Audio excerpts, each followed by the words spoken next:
Salut à tous, j'espère que vous allez bien. Bienvenue sur le podcast du Crayon, le média qui ose réunir. Débat, entretien profond ou sur le terrain, notre but, que vous puissiez entendre toutes les opinions françaises sans jugement ni parti pris.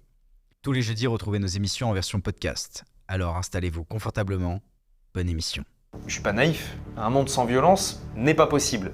Et je vais même aller plus loin, un monde sans violence n'est même pas souhaitable. C'est-à-dire que d'un côté, vous avez des gens qui refusent de qualifier par exemple le Hamas de groupe terroriste, et puis de l'autre, vous avez un ministre de l'Intérieur qui qualifie des militants écologistes radicaux de terroristes. Les principales vagues d'immigration qu'on va connaître dans les prochaines décennies seront liées aux thématiques écologiques. Le problème, c'est pas le capitalisme, le problème, c'est le productivisme. Juste en France, c'est 3 millions d'animaux abattus par jour. Capitalisme, écoterrorisme, A69, cause animale et pureté militante, nous avons reçu Hugo Clément pour en discuter. Salut tout le monde, je m'appelle Hugo Clément, je suis journaliste spécialisé sur les questions d'environnement. Je présente une émission qui s'appelle Sur le front sur France 5. Je fais des chroniques sur France Inter. J'ai un média d'investigation qui s'appelle Vaquita. Et je viens de sortir une bande dessinée avec Vincent Ravalec et Dominique Mermoux qui s'appelle Le théorème du Vaquita chez Fayard. N'hésitez pas à nous dire ce que vous en avez pensé en commentaire, à mettre un petit like, à vous abonner pour nous soutenir, ça fait toujours plaisir. Bonne vidéo. Les écologistes sont sectaires. Certains oui, pas tous.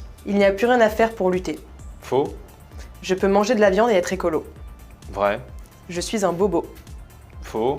La lutte écologiste est moralisatrice. Faux. Enfin, en tout cas, elle doit pas l'être. Le changement climatique engendre des mouvements migratoires sans précédent. Oui, vrai. L'écologie, c'est pour les riches. Faux. La science n'a jamais tort. Les scientifiques peuvent parfois se tromper. Mais c'est rare. Les accords internationaux en matière d'environnement sont respectés. Faux. L'écologie est apartisane. Elle doit l'être. Vrai. J'ai fait une BD pour faire comme Jean-Marc Jancovici. Faux. Certaines actions sont contre-productives. Vrai. Les traditions doivent être conservées. Ça dépend lesquelles. Le partage d'images choquantes est nécessaire. Vrai. Tant qu'il y a de la vie, il y a de l'espoir. Vrai. Do you feel like a Do I feel like a terrorist? Of course I feel like a fucking terrorist. We're blowing up a goddamn pipeline.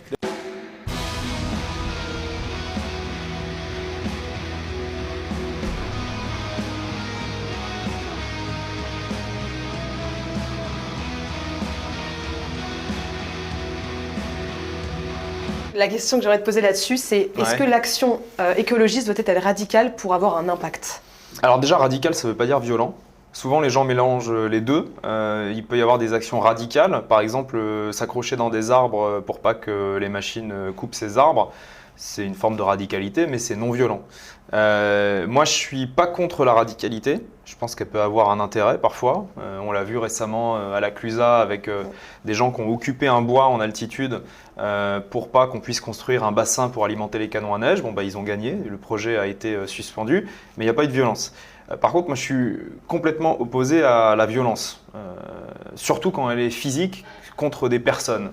Par exemple, je défendrai jamais les gens qui jettent des projectiles sur les policiers, des gens qui vont dégrader des bâtiments, etc.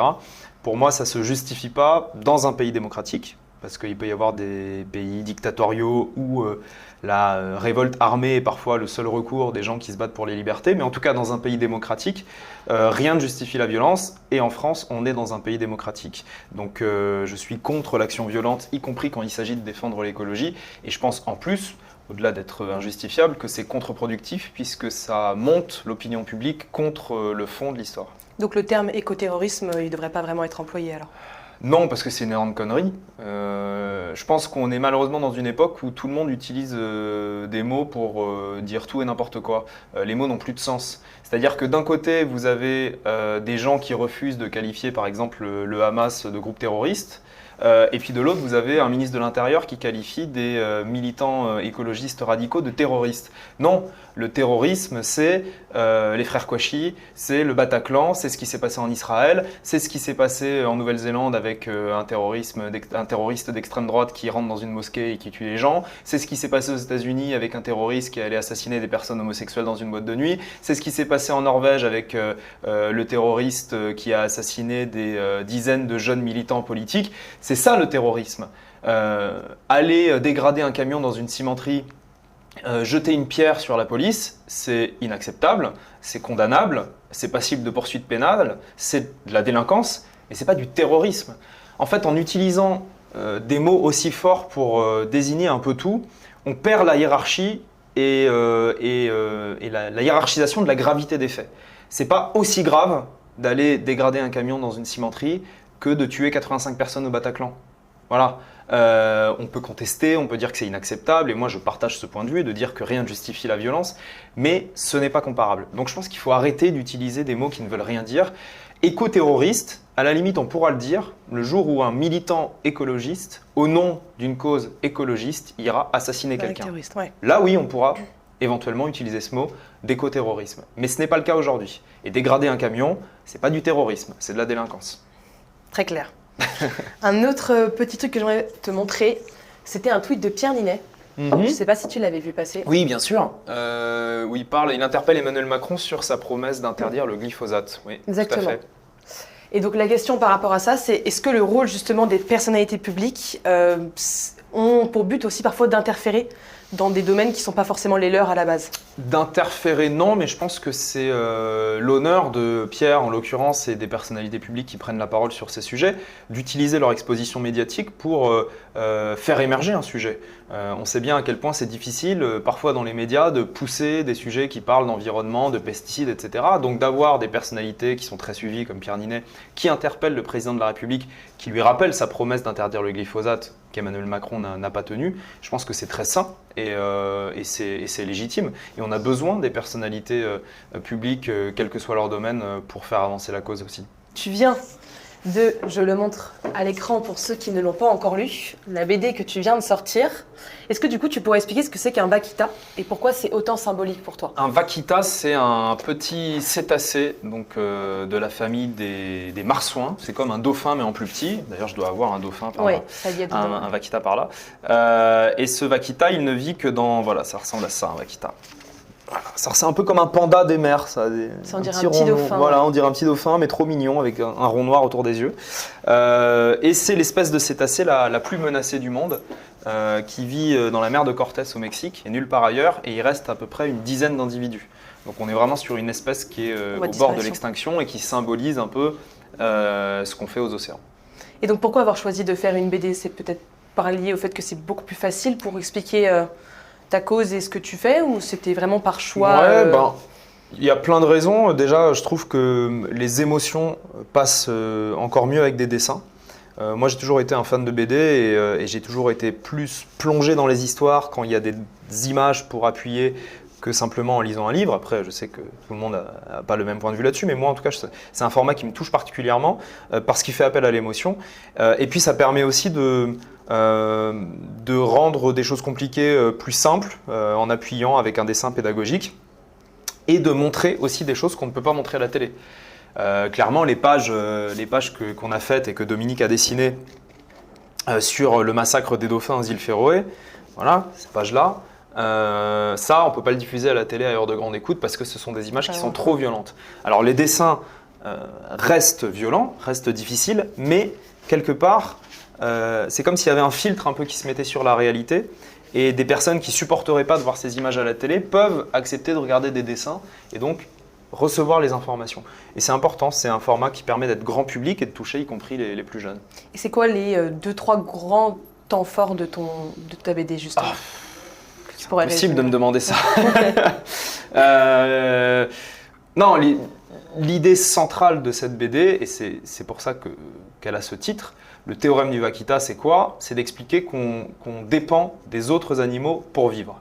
On a parfois un peu le sentiment, nous les humains, qu'on est une espèce à part, à l'écart du reste du vivant, et qu'on pourrait vivre tout seul dans nos villes avec notre technologie, même si tout le monde meurt autour de nous, on arrivera toujours à trouver des solutions.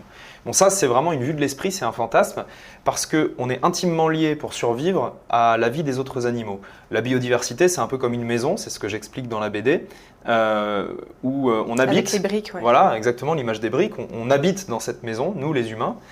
Chaque brique de cette maison est une espèce. Si vous enlevez quelques briques, il ne se passe rien, mais le jour où vous enlevez trop de briques, la maison s'effondre et on meurt tous ensemble. Je répète beaucoup cette image parce que ça permet de comprendre que ce n'est pas simplement la biodiversité, oh les petits oiseaux trop mignons, oh les lions, etc. C'est un truc de survie en fait. Nous sommes des animaux on a tendance à l'oublier, des mammifères, de la famille des hominidés, comme les chimpanzés, comme les gorilles. Nous sommes une espèce relativement jeune à l'échelle de l'évolution. Les premières traces d'Homo sapiens remontent à peu près à 300 000 ans. Si on doit faire une comparaison, les requins, c'est plus de 400 millions d'années d'évolution. Les tortues, c'est plus de 200 millions d'années. Les fourmis, c'est plus de 100 millions d'années. Donc on côtoie aujourd'hui des animaux qui sont là depuis beaucoup plus longtemps que nous. Et on oublie aussi qu'il y a eu d'autres humains avant notre espèce Homo sapiens. Il y a eu l'homme de Néandertal, l'homme de Denisova, l'homme de Flores, Homo erectus, qui a vécu 2 millions d'années avant de s'éteindre, donc 6 fois plus longtemps que nous pour le moment. Est-ce qu'on tiendra aussi longtemps qu'Homo erectus? Pas sûr. Et donc de prendre conscience qu'on est juste une espèce dans la chaîne de l'évolution, ça permet de comprendre qu'on est aussi soumis aux lois de l'évolution, et que nous aussi, on peut s'éteindre. Nous aussi, si notre environnement se dégrade trop, si les autres espèces autour de nous disparaissent trop, on finira comme les autres. Et ça, il faut vraiment se réveiller là-dessus parce que c'est un phénomène qui est très rapide. Il y a toujours eu des extinctions de masse dans l'histoire de la Terre, mais celle qu'on est en train de vivre en ce moment est la plus rapide qui n'a jamais existé, avec un rythme de disparition des espèces qui est très important. Par exemple, en Europe, on a perdu 80% des populations d'insectes volants en 30 ans. 80% en 30 ans. C'est énorme, c'est sur l'échelle d'une vie humaine. Normalement, c'est des évolutions qui se font sur des milliers, des centaines de milliers d'années, voire des millions d'années. Donc le phénomène est très rapide et sans biodiversité, on ne peut plus se nourrir. Sans insectes pollinisateurs, il n'y a pas d'agriculture. On a besoin des insectes pour polliniser nos cultures. Sans biodiversité, on ne peut plus se soigner. Les molécules des médicaments, notamment des antibiotiques, on les trouve dans la nature. Sans biodiversité, on ne peut pas respirer. L'oxygène est produit par les forêts, par les océans. Si on dérègle ces écosystèmes-là, on est condamné à ne plus avoir assez d'oxygène. Et on voit, même sur notre propre espèce, sans regarder les autres animaux, mais en regardant simplement les conséquences sur nous, on voit déjà aujourd'hui les conséquences de la destruction de l'environnement. La perte de fertilité, les couples de plus en plus jeunes qui ont de plus en plus de mal à avoir des enfants. La quantité de spermatozoïdes, par exemple, chez les hommes a beaucoup chuté ces dernières décennies. La fertilité des femmes a chuté. Les cancers pédiatriques, c'est pas normal d'être un enfant et d'avoir un cancer. On sait que c'est lié beaucoup aux questions environnementales. La multiplication des morts à cause de la pollution de l'air, des maladies cardiovasculaires, le diabète, l'obésité, etc., etc. Toutes ces maladies ont un lien plus ou moins fort avec la dégradation de l'environnement qu'on cause nous-mêmes. Donc en faisant du mal aux autres espèces, et à la nature en général, on se fait du mal à nous-mêmes. C'est ça qu'il faut qu'on comprenne, et c'est ce que j'essaie d'expliquer dans le théorème du Vaquita, en cassant aussi les idées reçues sur les autres animaux, notamment quand on pense qu'ils sont moins intelligents que nous, qu'on est les meilleurs, qu'on est une espèce à part, qu'ils ne ressentent pas la douleur, etc. etc. Alors, est-ce que du coup, tu es antispéciste alors? Ou pas forcément? Alors, ça dépend ce qu'on entend par antispécisme. On essaie de mettre les gens dans des cases alors que parfois c'est un peu plus compliqué. Si l'antispécisme, c'est comme certains le dépeignent, dire qu'on fait passer les animaux avant de faire passer les humains, non. Mais c'est pas ça l'antispécisme au fond. Je ne sais pas si vous avez des esclaves domestiques, généralement c'est ici, c'est les chats et les chiens, mais vous savez qu'ils existent, n'est-ce pas? Vous n'allez pas leur faire un câlin et le soir les manger en civet, bah c'est ça. La zoophagie. L'antispécisme, c'est de dire ça n'a pas de sens de faire une hiérarchie entre les espèces. Ce qui ne veut pas dire qu'en tant qu'humain, on ne va pas faire d'abord passer les humains. On me dit souvent, oui, mais s'il y a un incendie et qu'il faut choisir entre sauver un chien et sauver un bébé, qu'est-ce que tu fais? Est-ce que tu sauves le chien ou le bébé? Bon, déjà, cette situation ne se présente jamais, c'est purement fictif. J'essaierai de sauver les deux. Et si j'ai pas le choix, évidemment que je sauverai le bébé humain. Mais ça, c'est normal puisque tous les animaux accordent une importance prioritaire à leur propre espèce. Et il ne s'agit pas de construire un monde sans violence. Je ne suis pas naïf. Un monde sans violence n'est pas possible. Et je vais même aller plus loin, un monde sans violence n'est même pas souhaitable, puisque les écosystèmes tels qu'ils fonctionnent aujourd'hui sont en partie basés sur la violence. Un prédateur qui tue une proie, c'est violent. Quand un loup mange un chevreuil, c'est violent, le chevreuil souffre atrocement, probablement de manière terrible. Quand une gazelle se fait manger par un lion, elle souffre aussi. La nature est violente. Ce qu'il faut qu'on se pose comme question, c'est la nécessité de la violence qu'on inflige aux animaux. Quand le lion tue la gazelle, il le fait pour survivre. S'il ne le fait pas, il meurt. Si le lion se dit « tiens, je vais devenir végane », je lui donne pas 3 jours, ça ne marchera pas, parce qu'il est carnivore, qu'il a besoin de viande pour survivre. Donc, il n'est pas question de dire arrêtons cette violence parce que ça voudrait dire détruire la vie finalement, détruire les écosystèmes tels qu'ils sont construits aujourd'hui. En revanche, nous, ce qu'on fait aux autres animaux, la corrida, où on s'amuse à torturer un taureau pour s'amuser, on n'a pas besoin de le faire pour survivre. La chasse à courre, on poursuit un cerf pendant des heures et des heures, on le fait stresser jusqu'à le noyer dans un lac, on n'a pas besoin de le faire pour survivre, ça ne sert à rien, d'ailleurs on donne la viande aux chiens, on ne le mange même pas. L'élevage intensif, d'entasser des milliards d'animaux à l'échelle mondiale dans des bâtiments fermés. Juste en France, c'est 3 millions d'animaux abattus par jour pour la consommation. 3 millions par jour, juste en France. Ça fait 2000 par minute. On n'a pas besoin d'un tel volume de consommation pour vivre. Ça ne veut pas dire qu'il ne faut plus du tout manger de viande et de poisson. Moi, je suis végétarien, mais après, chacun fait ce qu'il veut. Mais ça veut dire que ce volume de consommation qui inflige des souffrances énormes aux animaux n'est pas nécessaire à notre survie. Et donc là, oui, il n'y a pas de raison de continuer comme ça. Mais après, est-ce que l'écologie est justement accessible à tout le monde? Parce que tu as beaucoup de gens qui n'ont pas forcément beaucoup de moyens financiers qui pourraient te répondre pourquoi ma priorité va être l'écologie alors que ça se trouve, dans une semaine, j'ai même pas de quoi nourrir ma propre famille. Bien sûr, c'est une remarque tout à fait légitime. Je vais répondre en 2 temps. Déjà, la première chose, c'est que évidemment que c'est aux gens qui ont le plus de moyens d'agir le plus et d'être le plus exemplaire, bien sûr. C'est d'abord la responsabilité des classes les plus aisées de la société de changer leur mode de consommation avant d'aller demander aux gens qui sont payés au SMIC de le faire, évidemment. Mais dans un deuxième temps, je répondrai à ces gens-là que l'écologie, ce n'est pas un sujet à part de la société qui est déconnecté du reste. L'écologie, c'est l'économie. Il n'y a pas d'économie saine, il n'y a pas d'entreprises qui font du business, qui arrivent à faire de la marge, qui se développent dans un monde où les ressources s'effondrent, où l'accès à ces ressources est limité, où les conflits, l'instabilité liés au manque, par exemple, d'eau, ou liés à la chaleur extrême dans certains pays augmentent. Quand il y a un équilibre qui est rompu, ça touche aussi l'économie. On peut prendre un exemple assez parlant là-dessus, c'est celui de l'Australie. Bon, l'Australie, c'est le premier exportateur mondial de charbon. Donc, il y a beaucoup de gens en Australie qui vivent de l'industrie du charbon, qui travaillent dans les mines, dans les transformations, dans le transport, etc. C'est probablement des dizaines de milliers d'emplois. Donc les gens qui défendent cette industrie-là vous disent, certes ça pollue le charbon, hein, c'est une des premières causes de changement climatique, mais ça fait vivre des gens. Ok. Sauf qu'en Australie, il y a aussi la Grande Barrière de Corail. La Grande Barrière de Corail, ce n'est pas quelques dizaines de milliers d'emplois, c'est probablement des centaines de milliers d'emplois. Parce que les clubs de plongée, parce que le tourisme, parce que les hôtels, la restauration, etc. Or, la Grande Barrière de Corail est en train de mourir de quoi? Du changement climatique provoqué notamment par le charbon. Donc là, on a un bon exemple du fait qu'on ne peut pas séparer économie et écologie. Si on défend le charbon au nom de l'écologie, on va tuer la Grande Barrière de Corail, qui est encore plus importante pour l'économie que le charbon. Donc, défendre le charbon pour dire il faut faire de l'économie, ça n'a pas de sens, parce qu'à long terme, on va attaquer l'économie. Il faut réfléchir à long terme. Ça n'a pas de sens non plus de parler de sécurité, d'immigration, de santé, sans parler d'environnement. On l'a dit tout à l'heure, beaucoup de maladies aujourd'hui qui touchent l'humanité sont liées aux problèmes écologiques. Les principales vagues d'immigration qu'on va connaître dans les prochaines décennies seront liées aux thématiques écologiques. Quand vous allez avoir un tiers de l'humanité qui vivra dans des zones aussi chaudes que le Sahara aujourd'hui en 2050, un tiers de l'humanité, Ouais. Qu'est-ce qu'ils vont faire ces gens? Et ils vont migrer. Voilà. Ils ne vont pas rester dans leur pays à cuire sur place. On ne peut pas demander ça. Je crois que c'est Nicolas Sarkozy qui avait dit ça à l'époque, qui avait dit Bien sûr. l'immigration ne fait que commencer. Et le pire, monsieur Toussaint, c'est que la crise migratoire ne fait que commencer. Je dirais même qu'elle n'a pas commencé par rapport à ce qui nous attend. Là-dessus, je peux être que d'accord avec Nicolas Sarkozy. L'immigration ne fait que commencer.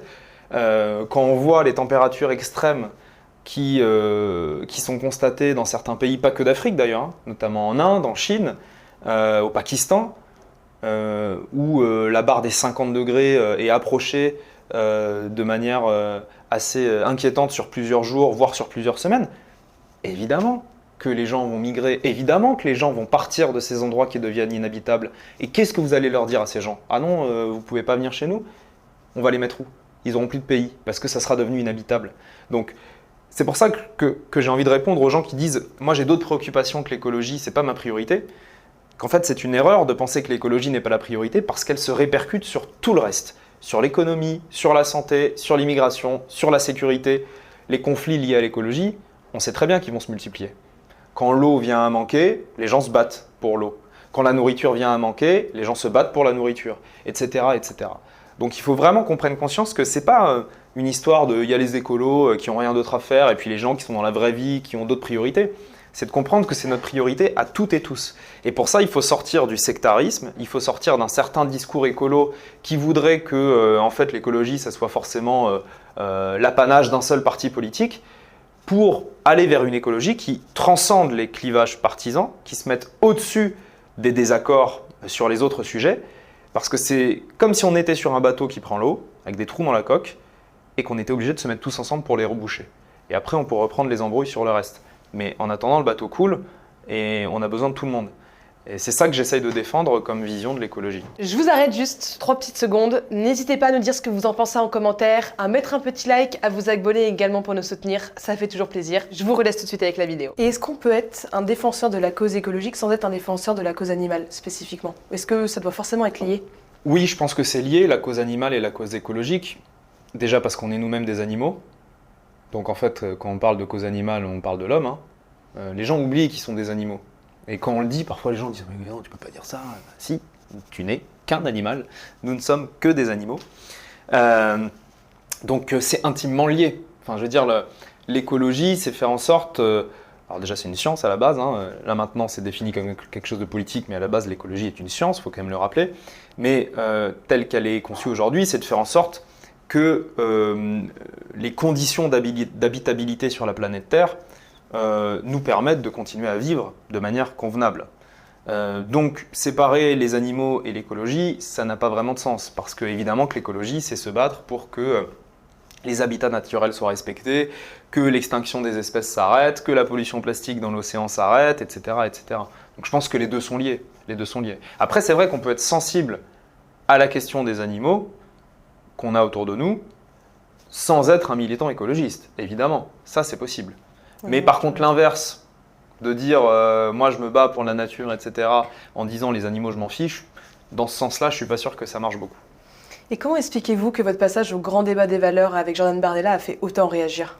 Le Rassemblement national, la droite, la gauche, doivent s'emparer de ces questions-là, et on doit parler d'écologie à tout le spectre politique. La vraie victoire de l'écologie, à mon sens, ce sera le jour où tous les partis politiques auront un programme solide avec des mesures concrètes et ambitieuses sur la question environnementale. Le jour où on débattra d'autres choses, de culture, d'immigration, de sécurité, de ce que vous voulez, mais où tout le monde sera d'accord sur l'essentiel, à savoir sauver notre maison commune. Est-ce que c'est parce que justement, comme vous essayez de convaincre tout le monde, vous disiez que ça passait au-dessus des différents bords politiques, mais est-ce que vous comprenez que ça puisse autant énerver des gens qui peut-être n'ont pas cette vision-là que vous? Je comprends que ça puisse énerver, que ça puisse réveiller des réflexes un peu primaires de se dire « Ah ben non, il ne faut pas parler avec une certaine catégorie de la classe politique ». Mais je trouve ça un peu dommage parce que finalement, on a besoin de se parler. On a besoin de plus de dialogue, on n'a pas besoin de plus de sectarisme, quoi. Et de voir des gens qui m'ont reproché d'aller débattre avec Jordan Bardella du Rassemblement national, bon, ça m'a beaucoup étonné parce que finalement, si c'est aller débattre avec des gens qui sont déjà d'accord avec nous, à quoi ça sert? À quoi ça sert que j'aille débattre avec des gens qui sont déjà convaincus que l'environnement c'est important, que la cause animale c'est important? Enfin, je veux dire, c'est perdre son temps presque d'aller débattre avec des gens déjà d'accord. Donc au contraire, il faut aller voir les gens qui ne sont pas assez avancés sur ces questions-là. Et c'est ce que j'ai dit pendant le débat à Jordan Bardella. Je lui ai expliqué que la position du Rassemblement national sur les pesticides, par exemple, me paraissait problématique. La question des pesticides. Les pesticides, ce n'est pas simplement un débat idéologique. Les pesticides, c'est une question de santé publique. Que vous soyez de droite, de gauche, on s'en fout, vous buvez la même eau du robinet, vous êtes exposé au même risque de cancer. Que la position du Rassemblement national sur la cause animale, contrairement à ce que Marine Le Pen veut faire croire en s'affichant avec ses chats, etc., était en fait complètement vide. Marine Le Pen, elle ne propose rien sur la chasse, sur la corrida, etc. Donc c'est important à un moment donné d'aller confronter des gens qui ne sont pas avancés sur ces sujets-là et d'essayer de les convaincre. On m'a reproché à l'époque, oui, mais tu veux que le Rassemblement national soit plus écolo, alors qu'il ne faut pas les rendre plus écolos, il faut les combattre. Enfin, c'est quoi cette manière de penser? Évidemment que je veux que le Rassemblement national soit plus écolo, comme je veux que les Républicains soient plus écolo, que le PS soit plus écolo, que LREM soit plus écolo, comme je veux que tout le monde devienne plus écolo. Évidemment qu'il vaut mieux avoir un Rassemblement national un peu plus écolo qu'un Rassemblement national qui ne traite pas du tout ces questions comme c'est le cas aujourd'hui. Est-ce que LFI, ils sont écolos pour toi? LFI, dans le programme de la France Insoumise, il y a des mesures ambitieuses sur la question environnementale. Maintenant, est-ce que ça veut dire que lorsqu'ils sont aux responsabilités, ces mesures sont appliquées, il faut voir. Parce que c'est deux choses différentes. Le programme et ce qu'on fait. Mais tu penses que on a Jean-Luc l'exemple Mélenchon pourrait le faire? On a l'exemple avec Macron. Macron, il avait promis beaucoup de choses sur l'environnement. Beaucoup y ont cru, notamment l'interdiction du glyphosate, les caméras obligatoires dans les abattoirs. Au final, il n'a pas tenu la majorité de ses promesses. Et même la gauche, hein.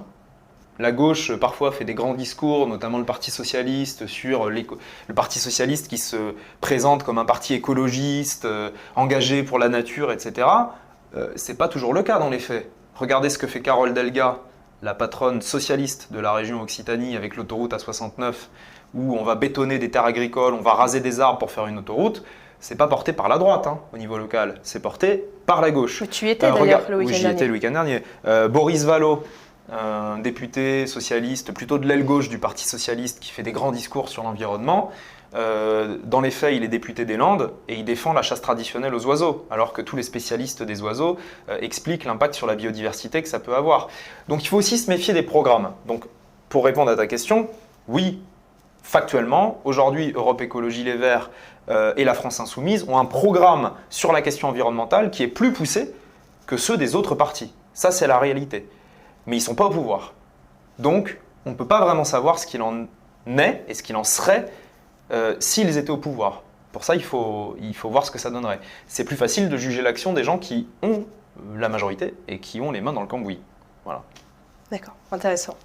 Et parmi toutes les étiquettes justement qu'on t'a attribuées, je cite écolo, bobo gaucho, militant d'extrême droite, journalope, écofasciste.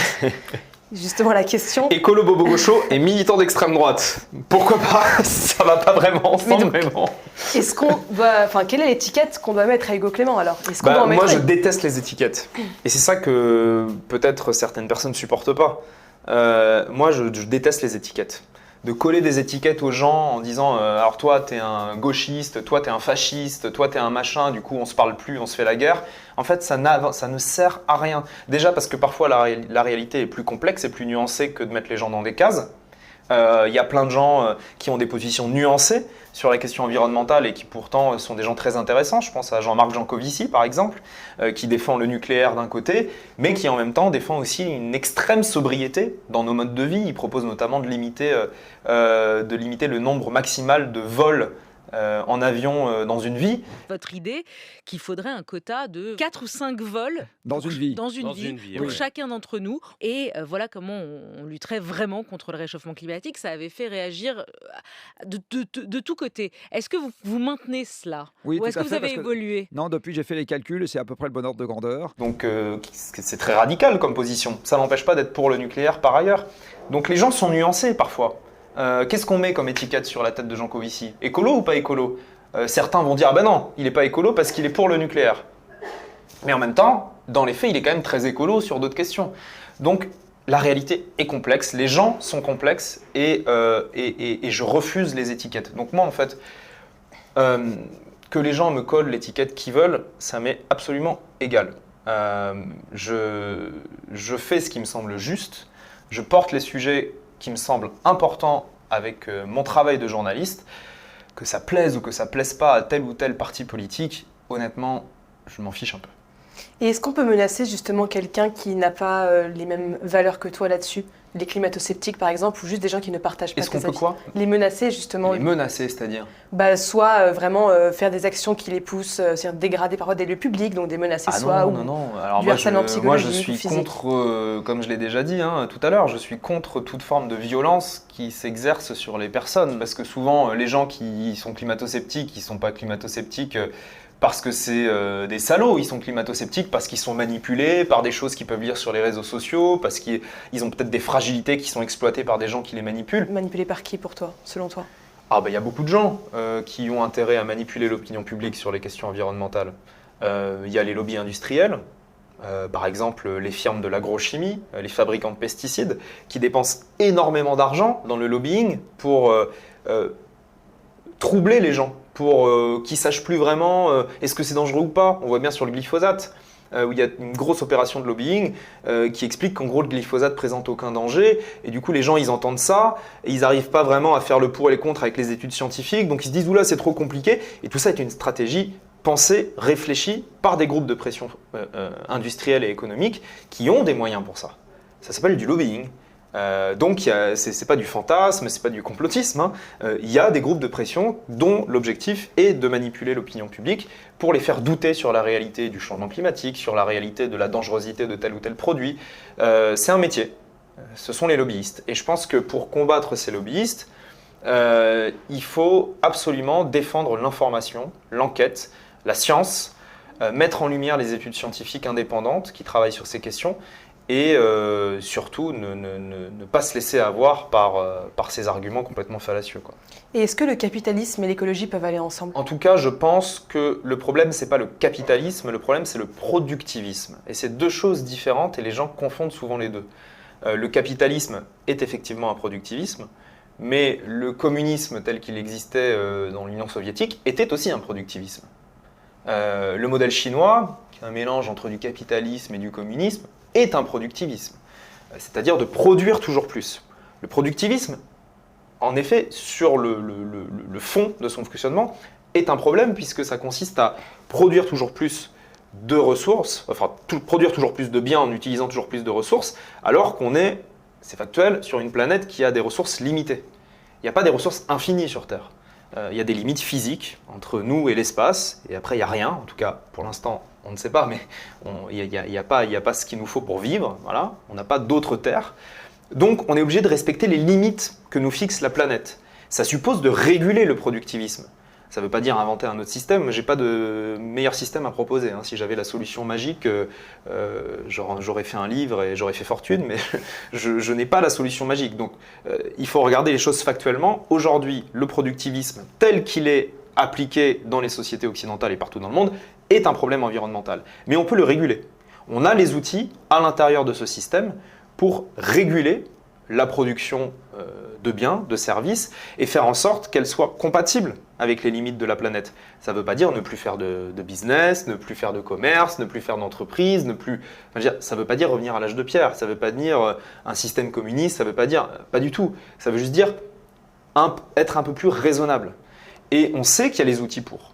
On sait par exemple qu'on peut réguler au niveau européen ce qui rentre ou pas sur notre marché intérieur. Ça ne veut pas dire sortir du capitalisme, ça veut dire mettre des barrières de protection pour nos industriels européens pour qu'ils ne se retrouvent pas en concurrence par exemple avec des industriels chinois qui ne respectent pas du tout la réglementation sociale et environnementale et qui vendent leurs produits sur notre marché intérieur en faisant une concurrence complètement déloyale pour les industriels locaux. Ça, c'est de la régulation du capitalisme, c'est pas sortir du capitalisme. Moi, je me méfie du discours qui consiste à dire « il faut sortir du capitalisme, sinon on ne peut rien faire ». On entend parfois ce discours-là porté par la sphère politique militante de l'écologie politique aujourd'hui, de dire « sortons du capitalisme, c'est comme ça qu'on sauvera la planète ». Sauf qu'on n'a pas le temps d'attendre de sortir du capitalisme. Il faut être réaliste et voir quels outils on a aujourd'hui pour éviter la catastrophe. Et ce que nous dit le GIEC, c'est qu'on a les outils dans le cadre du système actuel pour réguler notre impact sur l'environnement et pour le réduire. Donc on peut, avec nos outils actuels économiques, avec notre fonctionnement économique, faire différemment. Par exemple, l'exploitation des ressources au niveau des océans. On peut continuer à pêcher, mais interdire les modes de pêche les plus destructeurs, interdire la capture de certaines espèces, fermer certaines zones de pêche, augmenter les réserves marines, tout en continuant quand même à pêcher. Ça veut pas dire qu'il faut avoir des décisions noir ou blanc. On peut réguler les choses et c'est ça l'urgence en fait. Et après on pourra avoir des discussions sur quel autre système on pourrait inventer, etc. Très bien, je suis pas contre avoir ces discussions. Et si quelqu'un a la solution magique, tant mieux, il faut le faire. Mais l'urgence, c'est de limiter les dégâts qu'on cause à l'environnement et on n'a pas le temps d'attendre de changer complètement de système économique pour le faire. Et est-ce qu'atteindre une pureté militante, justement, c'est possible? Est-ce que c'est même souhaitable ou pas forcément, justement? Bah non. Moi, je fuis comme la peste cette logique de la pureté militante parce que ça éloigne les gens du combat, en fait. Ça cornerise quelque part ce combat et ça le réserve à une toute petite minorité. C'est pas comme ça qu'on arrivera à gagner. Pour prendre l'exemple de la cause animale, par exemple, il vaut mieux avoir des millions de gens qui réduisent beaucoup leur consommation de viande que quelques milliers de véganes.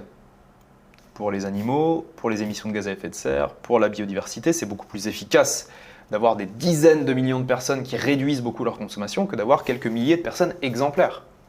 Donc il faut se méfier de cette course à la pureté environnementale. C'est très important d'avoir des véganes, des végétariens, parce que ça montre qu'on peut faire différemment. Je suis moi-même végétarien. Ça montre qu'on n'a pas forcément besoin de manger de la viande et du poisson pour être en bonne santé, qu'on peut être un très grand sportif et être végane ou végétarien. Il y en a plein de sportifs de haut niveau qui nous le montrent. C'est important d'avoir une sorte d'avant-garde de gens qui sont plus engagés, mais c'est surtout important d'avoir des millions de gens qui changent leur mode de consommation. Et si ces millions de gens qui réduisent leur consommation de viande, vous leur dites « oui, mais c'est pas assez », il faut être vegan, il faut arrêter complètement, en fait, vous allez les décourager et vous n'allez pas leur donner envie de s'engager là-dedans. Alors que si on soutient les initiatives positives, si on soutient les gens qui sont dans une trajectoire de réduction de leur impact, c'est comme ça qu'on va encourager et qu'on va rendre la chose un peu joyeuse et un peu enthousiasmante. Si vous prenez l'avion 3 fois par an pour aller en week-end au soleil ou en vacances au soleil, bon déjà tout le monde ne peut pas vu le prix, mais si c'est le cas et que vous décidez par souci environnemental de le faire plus qu'une fois par an ou plus qu'une fois tous les 2 ans, bravo, c'est déjà super. Alors que si vous allez dire à ces gens-là, ah oui, mais tu dis que tu es écolo, que tu fais attention, mais tu es quand même allé faire tel voyage à tel endroit. En fait, les gens ils disent, écoutez, si c'est ça, vous savez quoi, laissez tomber, autant de rien faire. Et moi, je connais plein de personnalités dans le milieu des médias ou du cinéma ou autre, que je contacte régulièrement pour partager telle ou telle pétition ou tel truc, et qui me répondent, écoute Hugo, moi je suis d'accord sur le fond, je suis entièrement d'accord avec ce sujet, moi aussi ça me touche et tout, mais je sais que si je vais partager ce truc, les gens vont aller ressortir des photos d'il y a 6 mois sur mon compte en disant hey, tu partages une pétition sur l'environnement, mais tu es allé voyager à l'île Maurice, donc c'est contradictoire, tu as pris l'avion. Et en fait ça c'est mortifère quoi, ce raisonnement-là, parce que personne n'a envie de se mouiller pour pas avoir d'embrouille, et il vaut mieux une personnalité qui certes a pris l'avion, mais qui s'engage sur cette question et utilise son influence pour essayer de faire bouger les choses, qu'une personnalité qui a pris l'avion et qui ne fait rien. Je veux dire, à un moment, il faut aussi regarder la réalité des choses et accueillir tous les gens dans ce combat-là, tous les gens qui sont dans une démarche de réduction de leur impact. Il y a aussi des gens qui s'en foutent, hein. On va pas se mentir, hein. Il y a des gens qui s'en foutent, pour eux, l'écologie, c'est pas du tout intéressant, ils n'ont pas du tout envie de faire d'efforts. Mais il y a quand même beaucoup de gens, je pense aujourd'hui la majorité des gens, qui sont conscients du problème et qui ont envie de faire des efforts. Et bien ces gens-là, il faut les encourager. Il ne faut pas aller pointer les contradictions, les imperfections, parce que ça, je pense que ça décourage beaucoup de gens et qu'on a besoin d'être très nombreux. Et pourquoi le projet de l'autoroute A69 a justement autant fait réagir ? Parce que je me doute qu'il y en a beaucoup qui n'ont pas forcément dû suivre. Donc alors le projet de l'A69, c'est donc une nouvelle autoroute qui doit être construite entre Castres et Toulouse, qui fait à peu près une 50aine de kilomètres, pour gagner environ un quart d'heure par rapport à la route qui existe aujourd'hui, sachant que ce sera une autoroute très chère, la deuxième plus chère de France, ce sera 17 € aller-retour. Et que des portions qui sont aujourd'hui gratuites, de 2 fois 2 voies à 110, deviendront payantes. Donc il y a non seulement un impact environnemental, parce qu'il va falloir bétonner des terres agricoles, exproprier des agriculteurs pour faire passer le bitume, et en plus un impact social, puisque les gens les plus modestes mettront plus longtemps pour aller à Toulouse parce qu'ils ne pourront pas prendre l'autoroute. Franchement, qui a les moyens de payer 17 € par jour pour aller bosser aujourd'hui ? Pas grand monde. Et donc ils se taperont la nationale sans les portions 2 fois 2 voies à 110, donc ils mettront encore plus de temps qu'aujourd'hui. Donc c'est écologiquement et socialement injuste. Et c'est surtout la 69, le symbole d'un projet complètement archaïque qui a été pensé il y a plus de 20 ans et qui est mis en œuvre aujourd'hui. Et il a été pensé avec la conscience d'il y a 20 ans, où on n'avait pas du tout justement conscience de la gravité du changement climatique, en tout cas beaucoup moins qu'aujourd'hui, de la gravité des impacts sur la biodiversité. Donc on a construit ce projet à une époque qui n'est plus du tout la nôtre aujourd'hui, où il n'y avait pas l'urgence qu'il y a aujourd'hui. Donc de persévérer, de s'entêter à vouloir faire cette liaison, alors que tous les scientifiques disent que c'est une aberration, que ça ne sert à rien, que c'est un projet anachronique, c'est vraiment symptomatique d'une classe politique qui ne prend pas en compte le changement d'époque et qui continue à faire comme à l'ancien temps aujourd'hui, sauf qu'on n'est plus dans la même situation. Sauf qu'il y a 20 ans, on n'était pas dans la trajectoire actuelle d'aller vers un réchauffement à plus 3 ou plus 4 degrés. On ne le savait pas. En tout cas, la majorité des gens ne le savaient pas. Évidemment, les scientifiques le savaient. Mais la majorité des gens n'étaient pas conscients de ça. La majorité des gens n'étaient pas conscients de la gravité de l'artificialisation des sols et de ce que ça implique sur la biodiversité, mais aussi sur l'érosion, sur l'accélération de certains phénomènes comme les inondations. ça, on le sait aujourd'hui, c'est des choses qui ont vachement progressé dans l'opinion. Et c'est ahurissant de continuer à maintenir des projets qui sont datés à ce point et dont on peut se passer. Les scientifiques, il y a 1500 scientifiques qui ont signé une tribune contre la 69, dont des membres du GIEC, donc c'est quand même des scientifiques qui font référence, et qui disent on n'est pas contre des grands projets d'infrastructure. Certaines sont indispensables. On ne va pas arrêter complètement de construire. Il y a des choses qu'on doit construire. C'est comme ça, on ne va pas tout figer et dire on ne fait plus rien. Mais en l'occurrence, ce projet-là est inutile et a un impact écologique démesuré par rapport à son intérêt. Je pense qu'il faut savoir écouter les scientifiques. On l'a fait pendant le Covid. Il y a eu un comité, un conseil scientifique qui accompagnait le président. Les scientifiques étaient consultés sur les décisions, étaient pris en compte. On devrait le faire sur l'écologie aussi. On devrait prendre en compte l'avis des scientifiques, des spécialistes qui travaillent sur ces sujets, qui nous alertent, et pas les ignorer en disant non, on fait notre autoroute. Et comme justement on est dans une démocratie, est-ce que tu penses qu'il devrait y avoir un projet de loi où si par exemple il y a tant de signatures dans une pétition, mettons un projet devrait être abandonné parce que comme on est dans une démocratie, c'est quand même le peuple qui doit décider. Est-ce que toi t'aimerais un système comme ça ? Moi je suis assez favorable à... Après c'est mon simple avis de citoyen, je suis personne pour défendre ça, mais je suis assez favorable à avoir plus souvent recours aux référendums, qu'ils soient d'ailleurs locaux ou nationaux, un peu sur le modèle suisse, où on demande régulièrement, à travers les votations, l'avis du peuple sur des questions qui peuvent paraître anecdotiques, mais qui sont en fait importantes dans la vie quotidienne des gens. Sur cette question de la 69, qu'est-ce qui empêche de faire un référendum local dans le Tarn et en Haute-Garonne, les deux départements concernés, pour demander aux gens ce qu'ils en pensent ? Voilà. Je pense qu'on ne devrait jamais avoir peur de la démocratie, et jamais avoir peur de demander aux gens leur avis. Les sondages, non, ça ne suffit pas. Un sondage, ce n'est pas un vote. On sait très bien qu'il y a des biais, que ce n'est pas forcément très fiable. Ça donne des indications, évidemment. Les sondeurs font aussi un travail qui est important. Mais ça n'a pas valeur de vote, un sondage. On ne peut pas se baser uniquement sur un sondage pour dire il faut ou il ne faut pas faire un projet. Par contre, organiser un référendum au niveau local, ça, c'est tout à fait possible. Et je trouve que ça serait une manière de sortir un peu par le haut de cette crise-là et de voir ce que la population locale pense vraiment de ces sujets. Et de manière générale, c'est vrai pour ça, mais c'est vrai pour plein d'autres sujets. Je pense qu'on ne consulte pas assez les gens. Et souvent, quand on fait semblant de consulter les gens, c'est encore pire. À travers notamment ce qu'on appelle les consultations publiques. Donc, il y en a eu une pour la 69. Il y en a à chaque fois qu'il y a un projet qui va avoir un impact sur l'environnement. Les préfectures disent, voilà, on lance une consultation publique pour savoir ce que les gens pensent de tel ou tel projet, avant de prendre notre décision. Donc les gens participent, envoient des avis, négatifs ou positifs. La préfecture rassemble tout ça et dit, bon ben voilà, la consultation publique, ça donne ça, les gens pensent ça, et moi je décide ça. Bon, qu'est-ce qu'on voit dans la réalité ?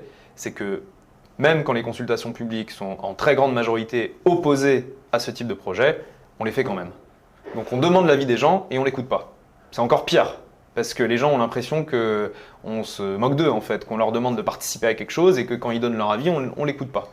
Donc il faut aussi se méfier des fausses initiatives citoyennes démocratiques qui ne sont quasiment jamais prises en compte. On peut se rappeler de la Convention citoyenne pour le climat aussi, lancée par Emmanuel Macron, avec des citoyens tirés au sort, encadrés par des scientifiques, où le président de la République s'était engagé à reprendre sans filtre leurs propositions. En tout cas la majorité de leurs propositions. C'est-à-dire on prend des citoyens tirés au sort, donc ce n'est pas des militants écolos, ce n'est pas des militants politiques, c'est des citoyens tirés au sort. On les fait travailler, ils vont nous faire des propositions pour améliorer notre impact environnemental et on va prendre en compte ces propositions. Dans les faits, ça n'a pas eu lieu. La très grande majorité des propositions de la Convention citoyenne n'ont pas été prises en compte. Donc demandons vraiment l'avis des gens et respectons vraiment cet avis. Bah écoute, merci à toi pour cette interview. Avec plaisir, merci à vous. N'hésitez pas à nous dire ce que vous en avez pensé en commentaire, à mettre un petit like. Puis la BD également d'Hugo Clément est toujours disponible, vous la retrouvez partout, je suppose. Toutes les librairies. Toutes les librairies, donc voilà, n'hésitez pas à aller voir ça. Et puis écoutez, à vous abonner également pour nous soutenir, ça fait toujours plaisir. À bientôt. Ciao, ciao.